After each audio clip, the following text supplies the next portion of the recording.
Cosa prevede la legge per lo scioglimento dell'unione civile?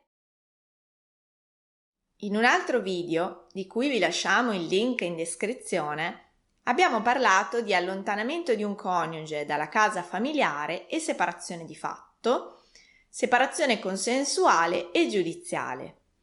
In questo video ci occupiamo dello scioglimento dell'unione civile.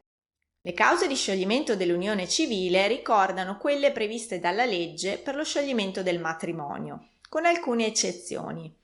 Ad esempio, non è prevista l'ipotesi di non consumazione che è prevista per le coppie sposate e la sentenza di cambiamento di sesso determina automaticamente lo scioglimento dell'unione civile.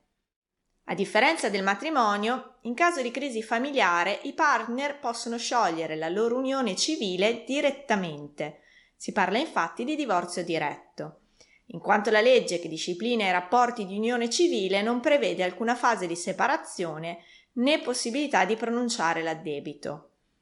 Dunque, in Italia, a differenza di altri paesi, la separazione è un passaggio obbligato solo per le coppie sposate, salvo alcune limitatissime ipotesi che rappresentano per lo più casi di scuola. Per divorziare, i partner dell'unione civile devono dapprima dichiarare all'ufficiale di stato civile la volontà di scioglimento, insieme, cioè di comune accordo, o unilateralmente. Trascorsi 3 mesi, ciascuna parte può iniziare il procedimento giudiziario, che è regolato dalle norme relative al divorzio in quanto compatibili.